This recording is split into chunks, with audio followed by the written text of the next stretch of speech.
काय परिस्थिती चंद्रभागेची ती परिस्थिती अशी आहे, इथं पुष्कळशी पब्लिक आहे, पण इथं व्यवस्था व्यवस्थित नाही.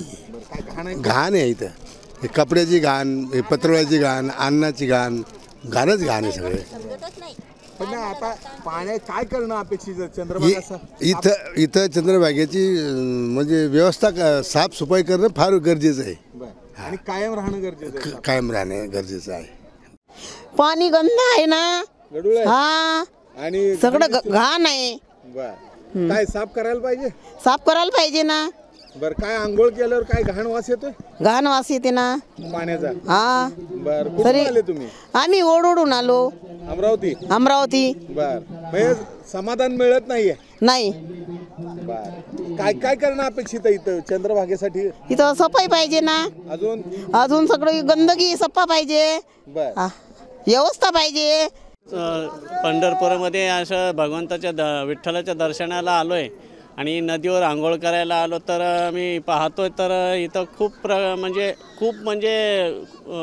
खूप घाण आहे. इथं कपडे पडले, चिंध्या आहे, माती, असे खूप म्हणजे जसं काय गाळ वगैरे आहे ना, जसं हे असतं म्हणजे कुठल्या तरी गटारामधनं आणून टाकलेलं आहे, अशा पद्धतीचं आहे. आणि लोकांना त्याचा खूप त्रास होणार आहे. त्याच्यामुळं लोकांची प्रकृती वगैरे खूप भयंकर म्हणजे त्रासदायक होईल. आणि त्याच्यानंतर ह्या गावामध्ये पण लोकांना त्याचा खूप त्रास होईल. बाकीच्या गोष्टीचा मच्छर म्हणा किंवा त्याच्यामुळं आजारी लोक होणार.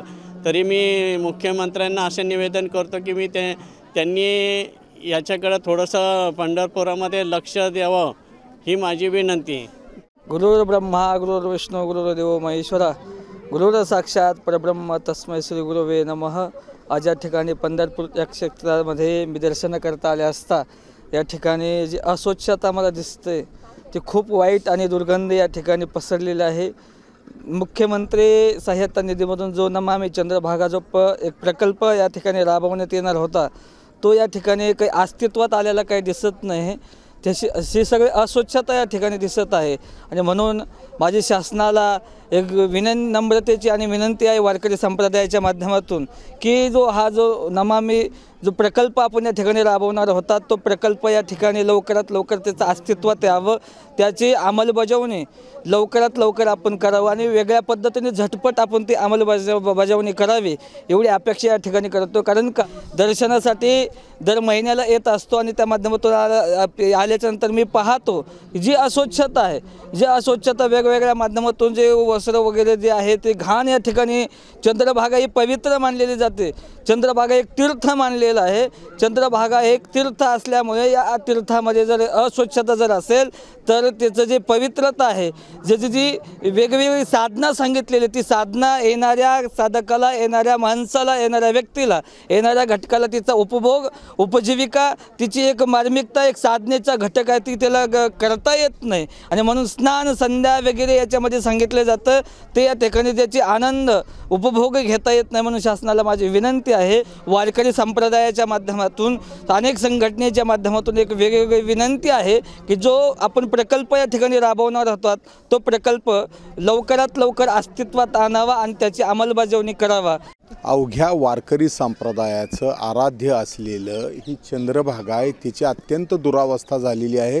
संपूर्ण चंद्रभागेच्या पाण्यात घाण दिसत आहे. कपडे असतील, जुने बाकीचं साहित्य असेल हे अशा रीतीने टाकलं जातं आहे. यातच भाविक स्नान करतायत. दुर्दैवानं काही ठिकाणी चंद्रभागेच्या वाळवंटामध्ये दशक्रिया विधी केले जातात ज्याच्यासाठी वेगळी कुठलीही सोय नाही. यावेळेला केसदान असेल, वस्त्रदान असेल असं केलं जातं आणि हे सर्व चंद्रभागेच्या पाण्यात सोडलं जातं. एका बाजूला अशाच विधीसाठी अनेक लोक राज्यभरातून येतात आणि अस्थींचं विसर्जन चंद्रभागेमध्ये करत असतात. त्यामुळे चंद्रभागेची अवस्था अक्षरशः गटारगंगेसारखी झालेली आहे. या चंद्रभागेचं पाणी तीर्थ म्हणून भाविक घेत असतात आणि अशा वेळेला या चंद्रभागेच्या स्वच्छतेसाठी, सफाईसाठी प्रशासनाचं कोणतंही लक्ष नाही आहे. आणि वारंवार अनेक वेळेला ABP माझाने सांगून सांगून सुद्धा कधीही चंद्रभागेची तीर किंवा चंद्रभागेचं पात्र किंवा चंद्रभागेचं वाळवंट वारकऱ्यांना हवं तसं साफ मिळत नाही। यासाठी तत्कालीन मुख्यमंत्री देवेंद्र फडणवीस यांनी नमामि चंद्रभागा नावाची एका प्रकल्पाची पंढरपुरात येऊन घोषणा केली होती। मात्र हा प्रकल्प नुसता कागदावरच राहिला आणि आज चंद्रभागेची अवस्था गटारगंगेसारखी आणि वाळवंटाची अवस्था उकिरड्यासारखी झालेली आहे। कॅमेरामन सचिन जाडेसह सुनील दिवाण, एबीपी माझा। एबीपी माझा, उघडा डोळे बघा नीट।